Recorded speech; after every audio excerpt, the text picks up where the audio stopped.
bon. Bonjour à tous, merci de m'accueillir ce matin parmi vous. J'ai intitulé mon intervention « Étienne Guindet, jeune missionnaire protestant de Breuillet ».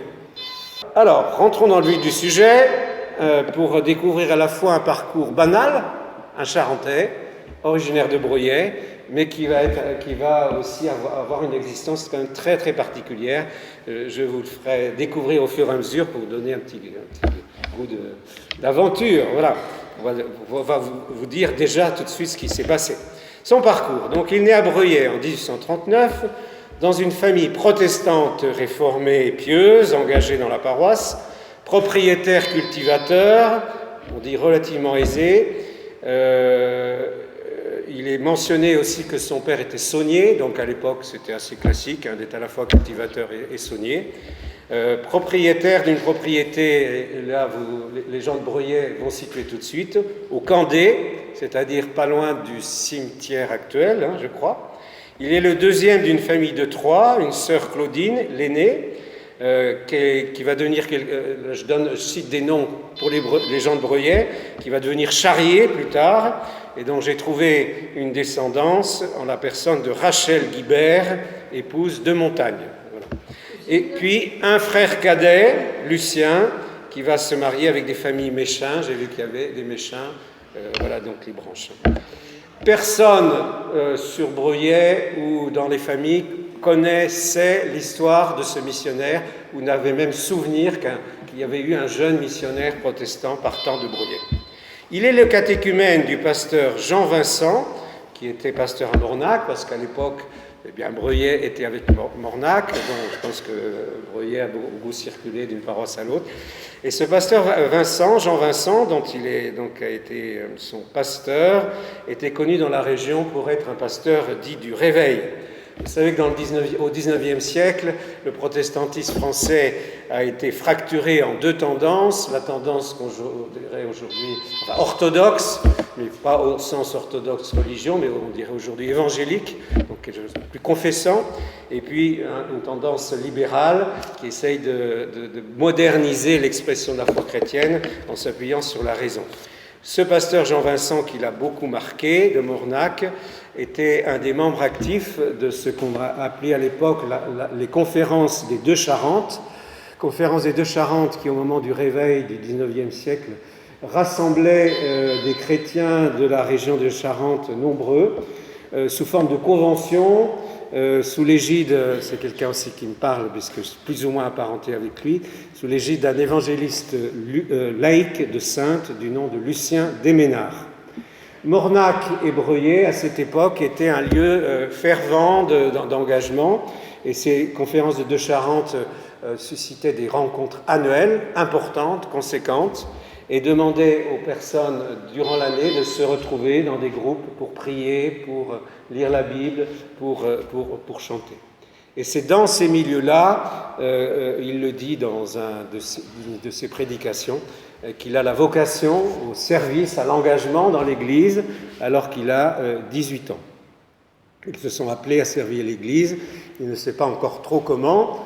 Il travaille encore comme cultivateur avec son père dans la grande propriété du Candé, mais un jour il se décide à partir au loin, à Dieulefit, dans la Drôme, pour une école normale d'instituteurs, parce qu'à l'époque, toutes les paroisses protestantes, ou presque, s'appuyaient sur une école, et il y avait deux écoles normales d'instituteurs protestants conséquentes à cette époque, Courbevoie en région parisienne et Dieulefit. Il y reste un certain temps, reçoit une formation d'instituteur, puis sa vocation se précise, puisque quelques années plus tard, il part à Nérac, dans le Tarn-et-Garonne, auprès du pasteur Cabos, qui a créé à Nérac plusieurs œuvres, un orphelinat, une maison pour jeunes filles, et entre autres un lieu de formation qui prépare aux études de théologie, qui prépare les missionnaires.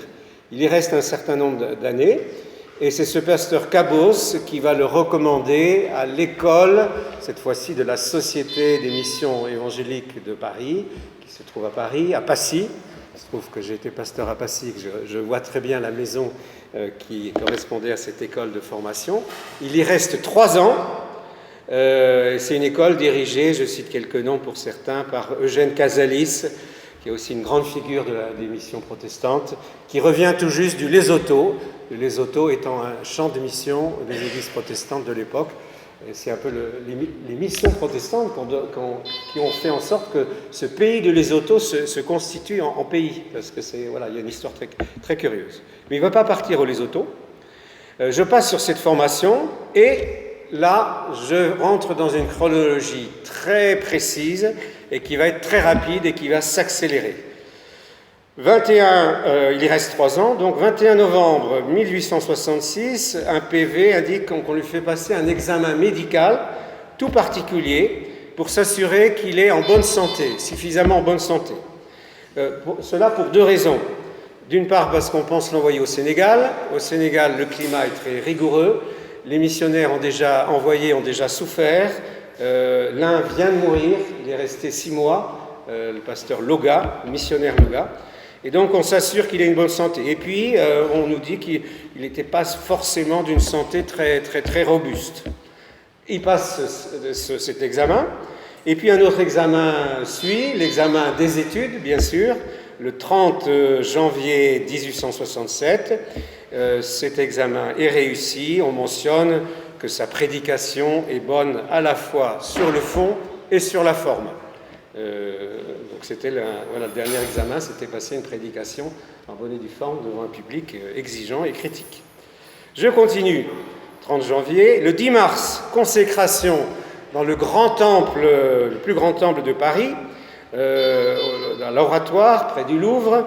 On nous dit que le temple était plein à craquer pour lui, avec une belle brochette de pasteurs et de pasteurs connus de l'époque, entre autres Eugène Bercier, à qui on doit la liturgie de notre Église, qui était le grand prédicateur de l'époque.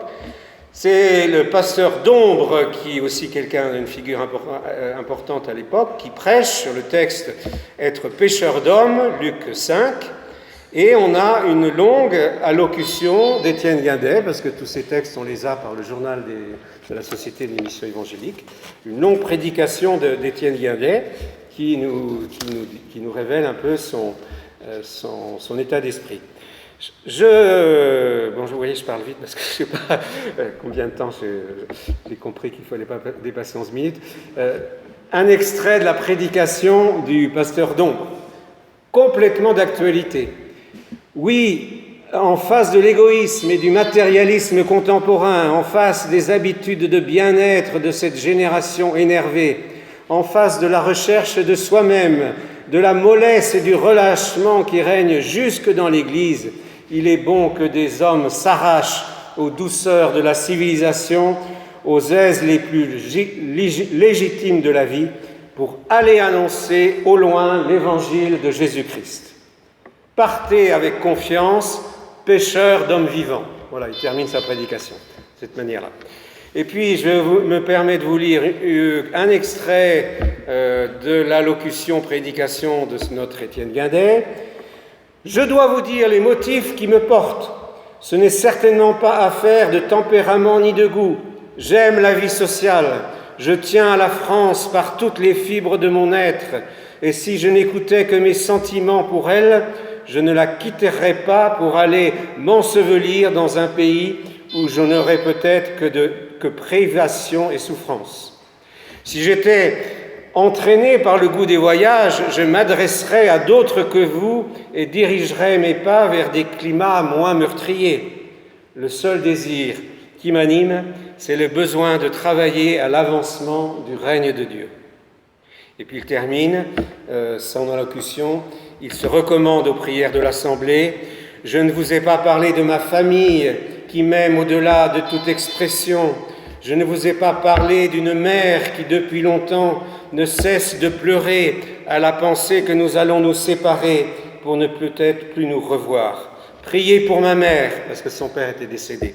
Priez pour moi, priez pour l'œuvre que je vais accomplir en votre nom. » Donc ça, c'est la consécration qui a lieu à l'Oratoire, le Grand Temple de Paris, le 10 mars. On avance, et bien, le 14 mars, il se marie. Il se marie avec une institutrice protestante alsacienne, Marie Roser, au temple de, excusez pour Frédéric l'accent, Gödertal, près de Brumath. Il n'y a pas de famille charentaise présente, personne ne s'est déplacé. Elle est fille de boucher, et il faut savoir qu'avant ce mariage, elle s'est proposée aussi pour partir en mission au Lesotho, qui était un champ de mission protestant, mais pour des raisons diverses d'intendance, elle n'avait pas pu partir. Entre-temps, ils se connaissent, peut-être à l'école de mission à Paris, et ils se marient. Une semaine après, 20 mars 67, départ de Bordeaux en bateau, et ils arrivent quelques jours après à Dakar. Arrivés le 10 avril à Dakar, en Casamance, c'est le sud du Sénégal. Pourquoi ce lieu? Depuis 1864, c'est-à-dire 3 ans avant, il y a déjà eu une implantation missionnaire. La missionnaire suisse qui, au bout d'1 an, est partie pour des questions de santé et de climat. Il y a un autre, Andro, qui est là depuis 1 ou 2 ans. Loga, le précédent, tout jeune, à 23 ans, est arrivé pour mourir au bout de 3 ans. Cette station missionnaire regroupe une petite école pour une vingtaine d'enfants, quelques soins aussi médicaux. Vous vous en doutez, dans un pays musulman, sans qu'il y ait réellement encore de culte ou de rencontres religieuses et bibliques. Le couple reçoit 3 500 € de l'époque. C'est intéressant à signaler parce qu'un missionnaire tout seul recevait 3 000 €. Ça montre que pour la prise en compte de la femme missionnaire n'était pas extrême. Et c'était une première parce que tous les autres missionnaires étaient partis célibataires et là, ils partent tous les deux. Et voilà, on a une lettre qui est la seule lettre d'Étienne Guindet qu'on a récupérée. Je ne la lis pas en entier. Les enfants de l'école ne possédaient pas de joie lorsqu'ils nous virent arriver. C'est-à-dire, c'est négatif, mais c'était pour dire, ils n'ont pas cessé, poursuit-il, pendant 10 minutes de sauter autour de nous et de crier « Guindet, Guindet, Guindet, Guindet ». Les démonstrations de joie m'ont ému. Ils gambadaient, mais moins autour de ma femme. Elle semblait les intimider. Quelques-uns même la fuyaient. Ils n'avaient jamais vu de blanche. Elle n'a pas tardé à dissiper toute crainte. Ils se sont habitués à elle et déclaraient même après quelques jours que c'était la meilleure femme du monde. Quelques-uns d'entre eux nous ont aussi apporté des cadeaux. Et il termine « Tout ce que je puis dire, il ne sera pas difficile de me faire à eux. Tout ce que je puis dire, c'est que nous sommes heureusement arrivés, car un peu fatigués de la seconde partie de notre voyage, seconde partie c'est Dakar-Ségou, c'est la station Ségou, mais fort joyeux d'être parvenus à notre destination. Nous sommes en avril 67. Début octobre 67, donc de la même année, 6 mois après, une lettre envoyée par son épouse à la Société des Missions de Paris. La fièvre jaune a ravagé le Sénégal et Étienne y a succombé le 2 octobre 1867 à l'hôpital de Gorée. Une longue lettre détaillée où elle décrit l'agonie de son mari durant 5 jours et 5 nuits. Elle dit, je cite, « J'ai fait venir le médecin tout de suite. Il a cru d'abord que ce n'était rien, mais bientôt le mal a empiré. On a recouru inutilement à la quinine, au vésicatoire, un traitement de l'époque. Toute sa dernière journée a été consacrée à la prière. » Alors, c'est vrai qu'on est dans un style du 19e siècle, un peu romancé, sentimental, donc édifiant, et je raccourcis les passages très exhortatifs, très encourageants, voilà, disant qu'il se remettait à Dieu et il chantait aussi toute la journée. Il m'a remis sa Bible, il y a marqué pour moi le psaume 91, pour ses funérailles il a indiqué d'avance le psaume 90. Mon cœur est brisé, nous nous aimions comme deux enfants. Quelle maladie cruelle, on a tout brûlé, tout linge et tout lit, comme cela se fait pour la fièvre jaune. Cette mort a été une grande bénédiction pour ceux qui y ont assisté. Et elle dit qu'elle ne pourra pas rentrer par bateau-vapeur, parce que les bateaux-vapeurs ne veulent pas prendre de passagers qui ont été en lien avec quelqu'un, en contact avec quelqu'un qui était malade. Elle ne pourra rentrer que par voilier. Quelques semaines après, dans le journal des missions, une longue nécrologie sur Étienne Guindet, rédigée par le directeur de l'époque. Et je cite simplement une phrase. Quant à Loga, donc le missionnaire précédent décédé, et Guindet, la France protestante inscrira leur nom sur la liste des martyrs du dévouement à cause de l'Évangile. Conséquence, on déplace la station missionnaire de Sengo, qui était à l'intérieur des terres, le long de la Casamance, sur Saint-Louis qui est un port au bord de la mer. Et là va se développer une vraie station missionnaire qui va particulièrement accueillir les esclaves libres.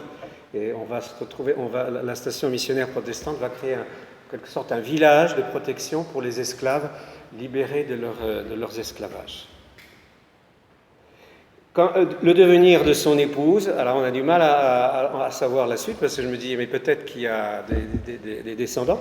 Elle rentre, semble-t-il, avec un enfant, comme ça, un an après, tout d'abord à Nérac, puis restera jusqu'à sa mort dans son village d'Alsace. Elle meurt durant la guerre de 14-18 à Gödertheim, donc près de Brumath, et on a encore la trace d'elle. Elle ne se remarie pas, puisque chaque année, lorsqu'il y a la vente des missions, on appelle la vente des missions, elle participait à cette vente des missions, on dit veuve Guindet, jusqu'en 1915, en envoyant des couvertures ou une petite somme d'argent pour montrer qu'elle participait à cela. Il faut savoir qu'avant son départ, elle se propose de rester au Sénégal pour poursuivre l'œuvre de son mari, mais la Société des missions de Paris de l'époque ne répond pas à sa demande. Eugène Mercier, qui est un des grands prédicateurs de l'époque, dans ses prédications, dans ses mémoires, dira que Loga et Guindet sont les soldats de l'Évangile pour la France.